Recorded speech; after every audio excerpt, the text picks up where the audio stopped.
I can confidently say with full sincerity that I think that this is without a doubt one of the best pulse rifles I've ever used in Destiny 2. Between the base stats of the Blast Furnace and the possible rolls, this thing rivals the exotic pulses in the game, and it's consistently more lethal. For those of you who aren't familiar with the Blast Furnace, it's a 4-round burst pulse available only as a forge weapon in the Izanami forge on Nessus. Now, unlocking that forge will take a couple of hours of your time if you haven't done it yet, but it's well worth it considering what you can acquire in that forge. Now, I grinded just a couple of hours worth of frames to get this pulse, and ended up getting what I think is clearly one of the best possible rolls for this pulse. I managed to get Kill Clip and Feeding Frenzy, which is, beyond a shadow of a doubt, a fantastic combination. Unlike Outlaw, Feeding Frenzy doesn't require a headshot kill in order to get the bonus reload speed, and Kill Clip outclasses Rampage with a greater damage bonus up front and more time to reap the benefits of the buff without wasting your mod slot on the Rampage mod. The consistent 2-burst kills with this with Kill Clip, they're just too hard to pass up, and in addition to that, I rolled Extended Mag, making the slow reload speed a non-issue, since even the potatoiest of potatoes can land a kill with 52 bullets to activate Feeding Frenzy. So to compensate for the recoil of the pulse, mine rolled a Stability Masterwork, which I maxed out, and I initially slapped a counterbalance stock on it, which I learned from smart math people actually hurts the recoil pattern of the pulse. So instead, I replaced it with a target adjuster mod, and it made this pulse with all the perks just incredibly consistent and stable.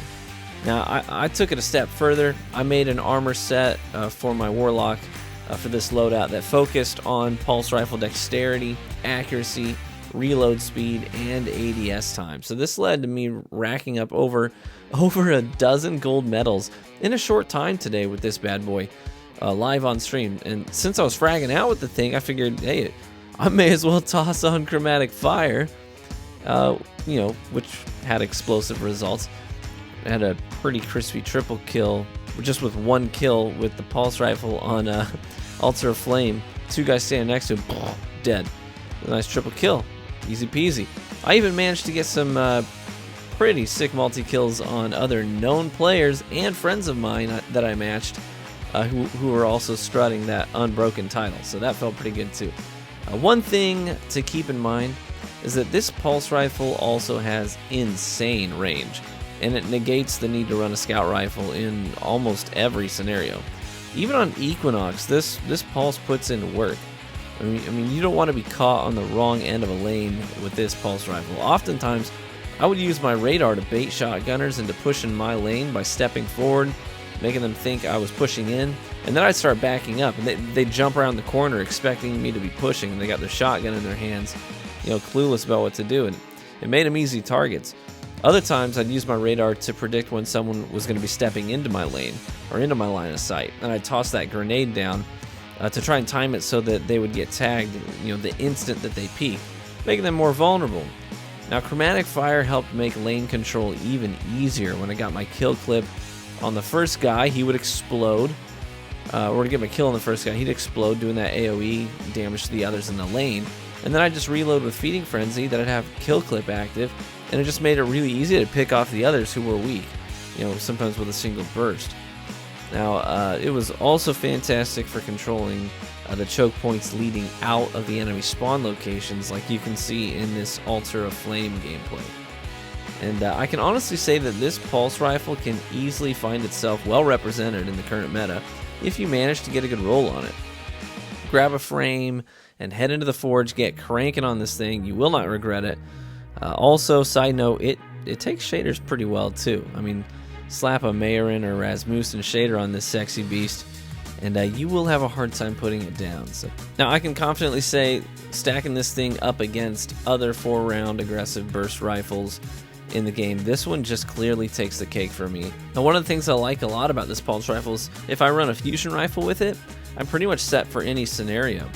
A lot of times people will sort of assume, since it's the meta, that most people are going to be running a hand cannon of some kind with a shotgun. So a lot of times people will step into engagements with me at ranges where they're used to dueling another hand cannon.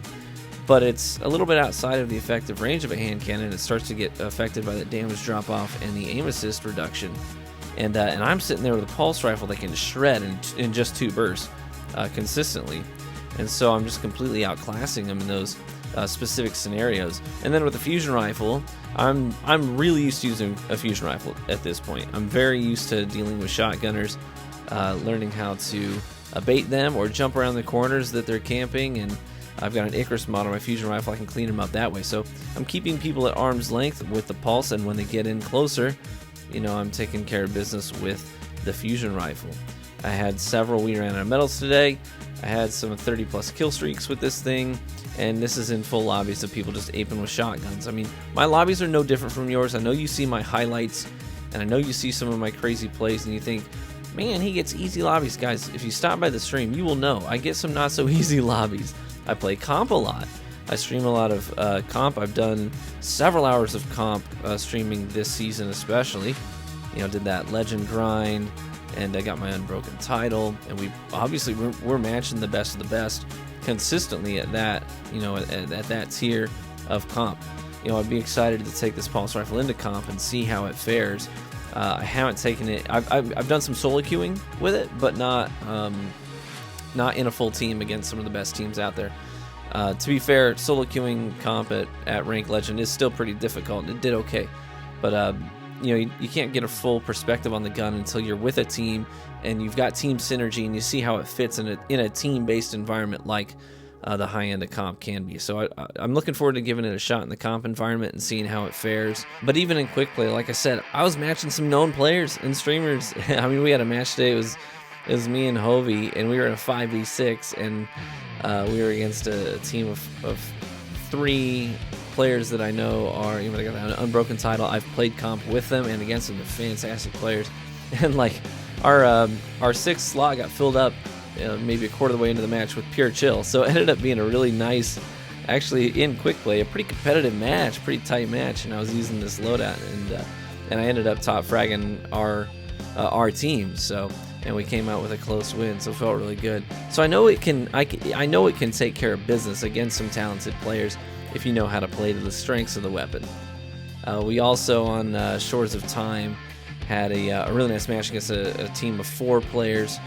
You know, that included some other unbroken players that I know, that I've matched, that I've played with, and ended up going absolutely massive in that match with this loadout and top frag the whole lobby against players who were using Not Forgotten, Dustrock Blues, Blade Barrage, etc., Wardcliff Coils, and I ended up, I think I got a 37 kill game that game using this loadout against those players. And it just, you know, it felt really good just to know that this thing can hang in those scenarios against those players. If you want to watch any of those matches, you're welcome to go check out the Twitch channel. I try to highlight good matches and put them in the highlights section of my Twitch channel so that you can watch those matches and see the sort of, you know, the candid experience that you get with the Twitch. And Twitch, I can't just show highlights on Twitch, you know what I mean? It's a live stream. Y'all get to see the raw everything over there. So speaking of which, you know, thanks for watching the video. And, you know, you can catch these plays live at www.twitch.tv/thetruevanguard. You can drop a sub and gain access to our community Discord that we keep well moderated, where our subs are regularly raiding with each other, forging, playing comp together, doing nightfalls together, doing regular PvP together, Iron Banner together on all platforms. So feel free to get access to that Discord and get interacting with other gamers in our community. I really do appreciate the support on the channel. Thanks for watching the video, and I hope to catch you in the Crucible.